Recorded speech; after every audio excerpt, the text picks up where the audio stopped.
Thank you for doing this. I really appreciate your time today. It's my pleasure. Thank you. So in Davos the other day, George Soros said that he thought your dad was a danger to the world and will disappear in 2020 or even sooner.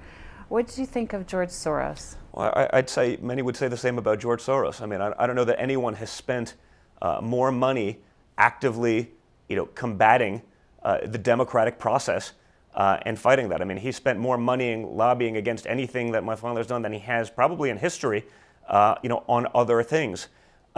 So he can say whatever he wants, but the fact remains he's the one trying to undermine the duly elected president of the United States.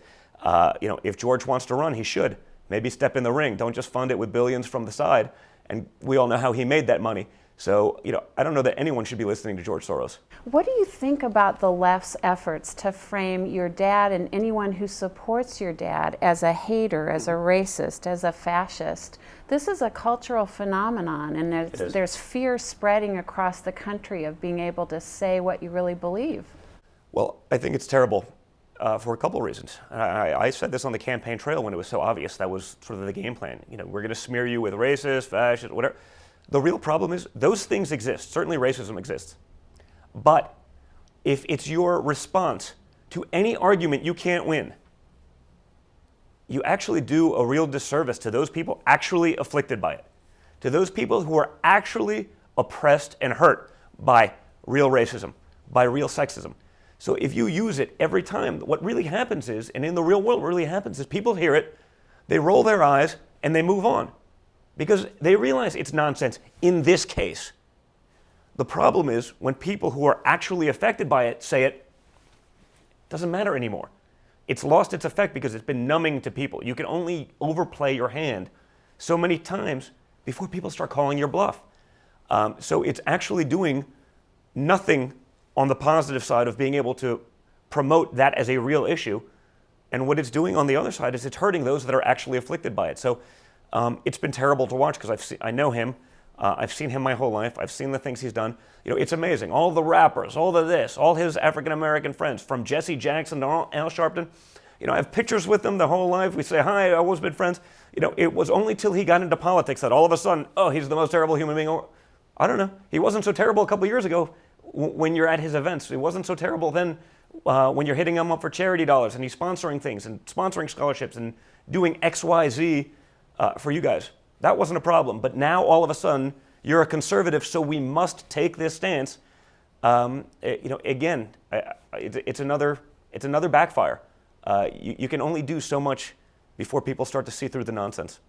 Talk about the obvious press bias. Again, when you see what they were like with President Obama and the lobbing softballs to him versus what happens when your dad hits the press.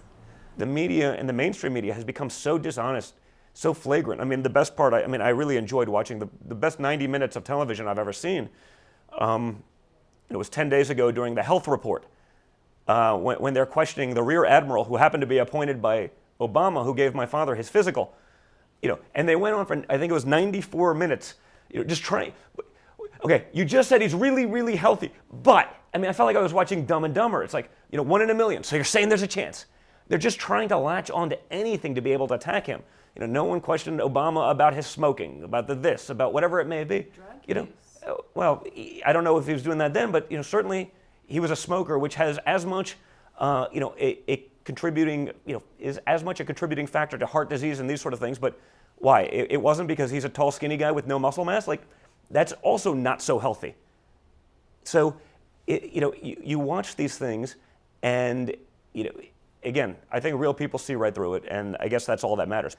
It's amazing. It's the bias is so palpable. It's disgusting. And they don't even get it. They're like, wait a minute, he's actually fighting back. Well, you guys never asked a hard question in 8 years. You think that everyone was like, hey, we're just gonna boost this guy to the top. We're gonna whatever he wants to say. He can do no wrong. He can say no wrong. Facts don't matter. So you have someone that's gonna fight back. You have someone that'll frankly bypass the media, play a great game of monkey in the middle with them using Twitter, because the way they'll take his message and distort it by the time they play 1 degree of telephone game, they're saying whatever they want. It's not grounded in any reality. So, it's been interesting. So Twitter is going to be his downfall. He shouldn't be using it. They're covering it all the time. I mean, they can't make up their minds. You see it, and it's sad because, and it's actually forcing people to sort of other routes. I think it's why social has become such a big platform. I think, frankly, both good and bad. I mean, I think it's driven people to some people who don't necessarily have a TV-sized soapbox, but I think there's also plenty of people on the fringe and some of those things that people are going there for their news, both left and right, on the extreme ends, that it's bad. We've actually gotten to the point now where they've given up even trying to pretend that they're not biased. They've just literally just thrown it out the window. It's funny to watch because, when we first got into this process 2 years ago, it's like, wait a minute, that guy actually said something that was almost in favor. Now, that was probably because they were told, hey, boost Trump a little bit because there's no way he can win. We want him to take out the others. Look what it got him. But they've all been working together, right? Whether it's the debate questions, being leaked to they've picked a pony. That pony was Hillary Clinton, or frankly, whoever the left puts up. It doesn't matter. And that's the anointed one, and we will push them and do whatever it takes to make sure that person wins. In the meantime, they've shot their credibility, in the foot, and they've lost that. And I don't think you get it back. The American public is much smarter than the media would ever give them credit for, and they see right through it.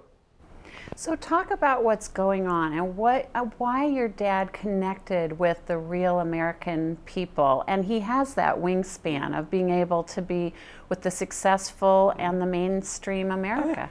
Well, no, it was amazing. I mean, obviously coming in the heels of Davos, the media narrative last week was not a single wealthy, that no one's going to they're going to boycott Trump. Meanwhile, there's lines of billionaires, waiting outside of the room to be able to hear him speak for hours. He's always been able to do that way. I mean, because he's a builder. Right? That's what he does. So he didn't get good at building by listening to an executive behind a glass door at an office. He did it by being on the ground, by talking to real people, the guys actually doing the real work. I spoke about it at my convention speech last year. I mean, that's what he did. That's what made him better, is because he got the real information. Not people telling him what he wanted to hear, but real guys, actually doing the work, saying, hey, if you did this a little bit different. So he's always been able to relate that way. I joked, years ago, I used to get criticized for him. I called him sort of the blue-collar billionaire, because that's sort of the way he is. He's able to relate to those guys. He's able to have fun with them. He's made so many of them succeed within his organization, who any other executive of his level would have never even given them a chance. They got that promotion because they were good, because they were smart, because they had street smarts about them, because they worked harder, not because they had some sort of acronym behind, some sort of fancy college degree. They just did better work than someone else. Most people in that same position would have been passed over, but he just has a history of doing this. So I think he was able to relate, to that working class guy very well. And it's the way he speaks. It's the way he interacts. He's willing to say the things that probably everyone's thinking, but so few are willing to verbalize it. If you walk through Arlington Cemetery, and you just, all the crap in this town that comes at people, and they think it's games, but it's not a game. After winning the campaign, it was such a long fight and so hard, and just every day, it's sort of the frequency of, up, down emotion. Even when we won, it was like, wait a minute, they're going to play a game. There's some sort of trick up their sleeve. I couldn't even enjoy it, but you mentioned Arlington, because that's when it hit me.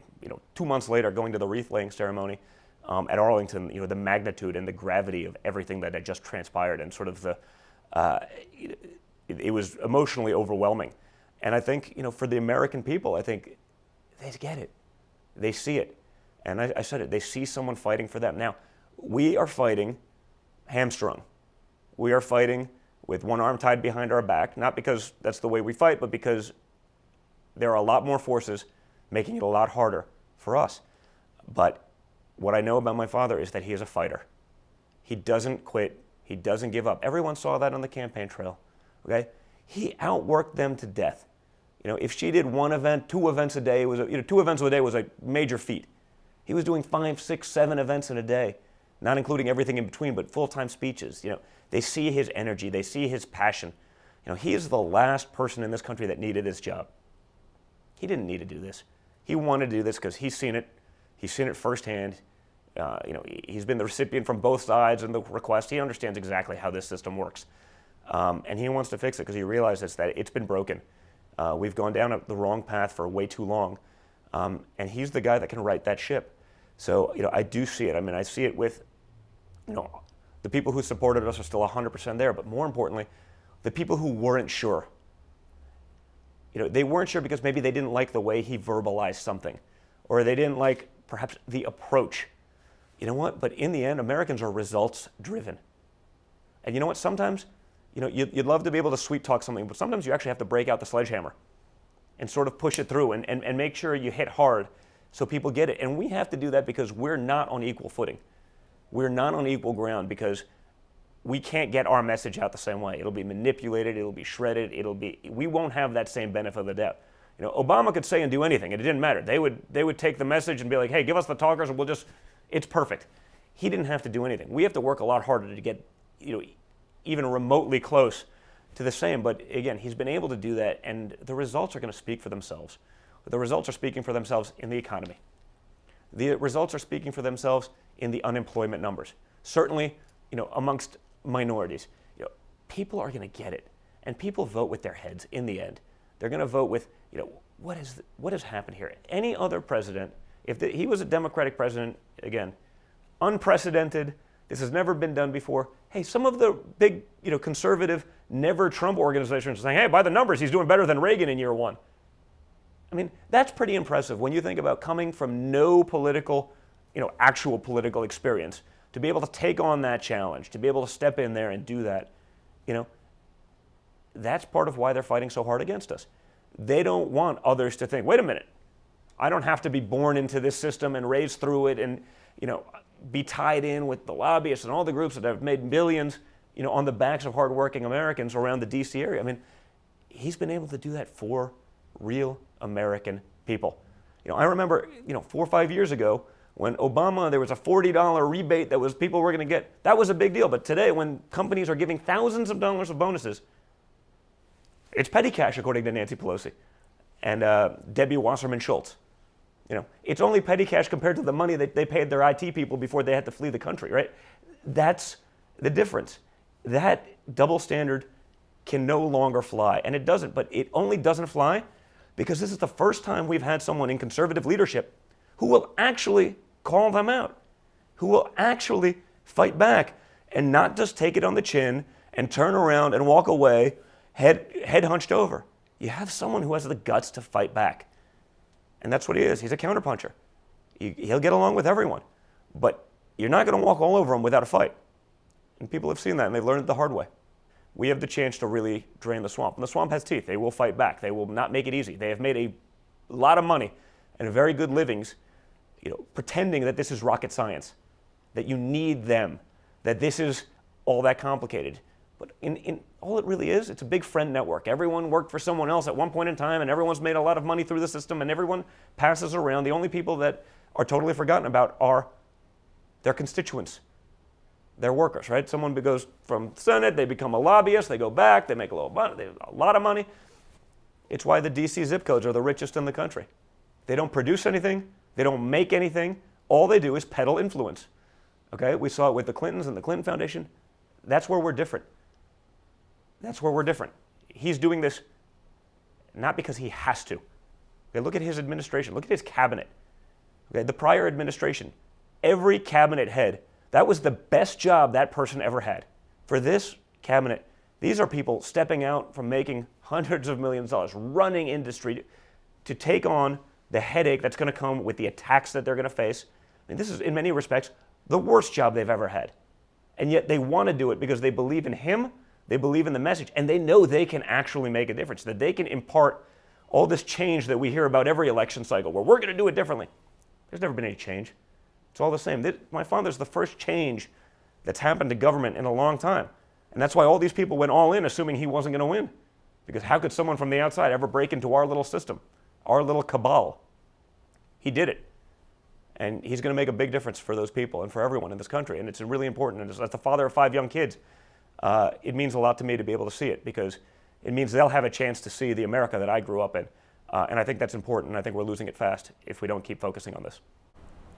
So as we film, the Republicans in the House Intelligence Committee are getting ready to vote, and I don't know how that's going to turn out, but assuming they expose the misdeeds of the FBI and senior Justice Department people, do you think that has the possibility of changing the trajectory of the Mueller investigation? You would think it would. You would think that if you found out the game was that rigged, if that's what happens, you would think that it would, but I don't think it will. Because again, I mean, whether it's the deep state, and I was never a conspiracy theorist about these sort of things, but you look at it, and you almost can't help but think, wait a second, you have no chance in this thing. When you look at a team comprised entirely of Democratic donors, I mean, there's Republican lawyers out there. You could have had one of them, maybe even two, but you have a team of 16, all of whom are basically saying negative things, whether it's the texts or, I mean, you can't help but think it's a witch hunt. I mean, to me, as far as I've seen, now I'm only 40, but in my lifetime, it's the greatest witch hunt I've ever seen, and probably the greatest witch hunt since Salem. It's crazy, and it keeps going on, and I think it keeps going on because, again, the media stake their entire credibility on the fact that this has to be true, it has to be real. So we're going to do whatever it takes to make it so, and I think it's given them leeway that they would never get with anyone else. If it was anyone other than my father, even a conservative other than my father, they'd be held to a different standard. But a guy like my father, who's not afraid to fight back, who's not afraid to take on, he's just held to a very different and much more stringent standard than anyone else in D.C. But you know what? I think it's great because the American people have to see it. The American people have to see it. And so they're taking the most powerful man in the world, and you're making him the underdog. And people are fed up with it. I see it all over the place. It's great. I was actually on the floor of the SHOT Show last week in Las Vegas, and I had no less than 10 retired FBI agents come up to me and say, tell your father to keep going. Because there is a distinction between the boots and the suits. The guys actually doing the work, the guys that are real law enforcement. It's a very distinct group than the lawyers that occupy the 7th floor. And that's what I think people don't see. Those guys, the boots, the guys doing the hard work, the guys actually in law enforcement, those guys love what's going on in terms of what my father is doing, the transparency he's creating, fighting back against that system. They think the people who've actually tarnished, their badge, even as retirees, are the people in charge of the FBI, and they're sick of it. So it was great to actually hear that because, that's been his message all along about law enforcement. Now the media, you see them conveniently for the first time ever. They're defending law enforcement. They're not defending actual law enforcement, officers. They're defending 5 guys at the top of the FBI. But it's nice to see them defend law enforcement at least once in my lifetime. So thanks for tweeting our interview with Joe DeGenova. In my interview with Joe, he talks about the exceptional rules that Hillary Clinton had when she was interviewed by the FBI. So I was wondering if you think your dad, if he has to talk with Special Counsel Mueller, if he could ask for the same kinds of things, whether it's none of the regular rules, every break in the book, immunized a lot of people, no grand jury, no subpoenas, allow the destruction of evidence. Do you think your dad's going to be treated the way that Hillary Clinton was? I doubt it. And the reason I say that is just I can use myself as an example. When you talk about sort of the Russia collusion, nonsense, the media and the left has made this thing to be a thing for 2 years. They swear by it. It's the truth. This had to happen. So much so that they need it to be true. They've risked their entire credibility, their entire narrative for almost 2 years now has been this is fact. What's great about what I went through is 25 hours of testimony in front of these committees. Hundreds of hours of preparation, getting dragged through the mud. What was great about it now was that the only thing they discovered was all this other stuff that was actually going on the other side. When you think about me, I took a 20-minute meeting. Hillary Clinton did 11 hours of testimony when she was Secretary of State after Benghazi, where she lied to the American public, said that it was about a video where 4 people, great Americans, died, including our ambassador. I took a 20-minute meeting, and I did more than double the amount of testimony that she had. I mean, that's the double standard. So, I think my father should ask for those things. I think he should listen to his counsel, but he'll never be afforded the same things that she was because it's a different set of rules for someone outside of the system, and it's an especially different set of rules for someone like him who's just, been so different than the typical conformist, especially being a conservative. So some think that the Mueller investigation is nothing more than the second to last act for a coup against President Trump so that the left can continue their transformation of America. What do you think? Listen, I don't know if it's that, but it's clearly, to me, it's clearly a way to undermine something that they couldn't fathom, something that they couldn't understand. We saw it very early. We saw it going to Middle America. We saw it in the enthusiasm gap on the campaign trail. It was incredible. You say, wait a minute, it's February in New Hampshire. It's 0 degrees out, and there's people waiting outside for 5 hours to hear a politician speak. It was unprecedented. When I would go speak in parts of Middle America, I used to be like, you sure they know it's junior, not senior? You know that, because I don't want to get sued for misrepresentation here. Because I was drawing more than sometimes the candidate on the other side. And people saw it because the greatest irony of all is that the brash billionaire from New York was actually able to speak to and speak with Middle America, the hardworking men and women who built this country, as opposed to, like Hillary. She's very good at speaking at people, lecturing them. And so, that they couldn't see that, and they still don't get it.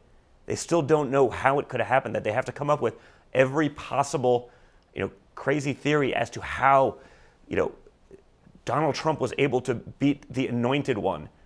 Instead of just saying, wait a minute, she's probably the worst candidate in modern times in terms of put up, right? It was probably the greatest campaign because they had more money than anyone, better teams, quote unquote professionals that knew everything. But they didn't see what was actually going on, and they had no way of relating because in their own little bubble, they'd never broken from it, and they couldn't because they frankly don't respect anyone outside of that bubble. So, even a year later, they still have no idea what's going on, and it's great to watch. They went so all in. They needed this to be true because this was 18 months of narrative. This explained everything, and they needed it to be true. So they banked their entire credibility. They went all can't. So they keep investigating because they know it has to be there. And the only things they're turning up are all the things the other side did. How many investigations have there been on Uranium One?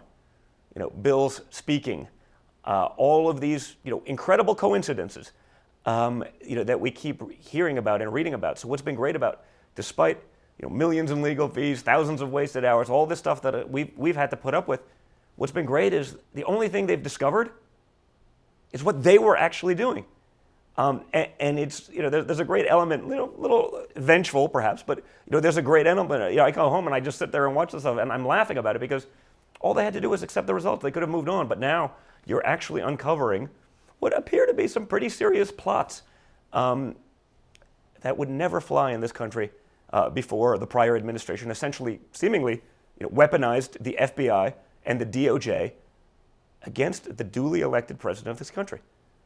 If that happened in other parts of the world, third world nations, we'd be shocked. But it's happening here. And, I really hope we get to the bottom of it fast. So there's this blogger, Daniel Greenfield, Sultan Kanish, who explains the two sets of rules that America is going through right now for our side and the other side. And he says guns are how a civil war ends, politics is how it starts. And he says we're in a civil war and the left doesn't want to secede, it wants to rule.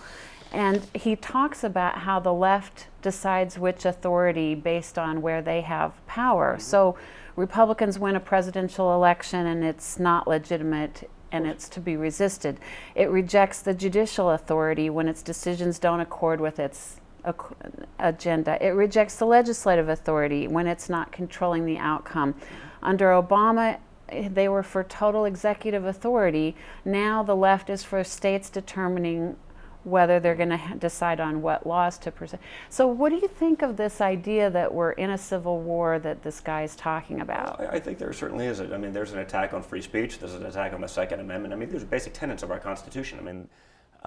We've seen it where, the other majority party is taking illegal aliens, people who don't belong in this country, legally, how we feel emotionally or not is not so relevant, but they're taking that stance over the men and women of our military, over children's insurance, over American citizens, and that's who they're choosing to back. The double standard is insane. I said it earlier. It's do as I say, not as I do. And it's easier to get away with that when you have a media that's totally complicit in there. If you had a media that was 50-50, fine, I can understand. You're going to take a side. But when you have a media that's 95-5, in favor of their agenda, you can do all of these things. That said, I think what's unique and great about my father is he's able to call people out. The great thing about sort of the DACA, fold last week wasn't that we won. It's that it's the first time the Republicans just didn't give up and roll over and die. They're invigorated because they're like, wait a minute, we have someone that will have our backs. That's the legislators. But more importantly, I think as a people, Americans are seeing, wait a minute, we have someone that has our back. You see it in the economy. I mean, it's not coincidence, despite, it's Obama's policies that started on November 9th after the election that started this great, largest single year gain in the history of the Dow. 80-something records. All of these things. That didn't happen because of those policies. It happened because people, businesses, big and small, everyone believes there's someone actually fighting for them. Someone that's not just going to throw on arbitrary regulations to put some bureaucrat in power, but they're going to say, I want you to decide what you're going to do with your money. I mean, that's what's amazing. The Democrats are so resistant to letting the American people spend and use their own money. I mean, they would rather give you $1,000 of government programs that they control because they want to own you, your thought process, your speech process. They want that control. My father wants to let you make that decision. Okay, let the free markets decide. That's what he's done. The other party's platform is almost like Americans. Who cares about them? Why would we ever even think about caring about our constituents? It's crazy. So they see through all that, and it's been great to watch. So how are you finding the DC social scene? I have no idea. I'm not at all in it, nor do I try to be. I'm able to stay away from it. I'm not in the administration. I've run the business, but at the same time, you get the political bug. You're the tip of the spear on a campaign that, for no real reason, but was probably the greatest upset in political history. Not because of reality, but because of the message that was out there. When you think, she was the anointed one. This was her destiny for 40 years. For me, it was hard to sort of get a taste for that. And then, hey, go back to doing what you're doing for 15 years because I believe so much in what he's doing. I fight for what I believe in. I have perhaps a little bit of my father's gene for that. And it's been great. So I'm not involved at all in the DC circle. But what's great is because of my hobbies, I'm a big outdoorsman. I'm a big shooter. I actually spend time in other parts of the country other than sort of the New York, DC, LA bubbles that everyone's living in. I see these people. I have friends that are regular guys that make, median wage or less. And, you see how it affects them, and it's amazing. And to be able to fight for those things that affect those people, even from the outside, is still amazing. So, frankly, as far as I'm concerned, it's the best thing I can do with my time right now.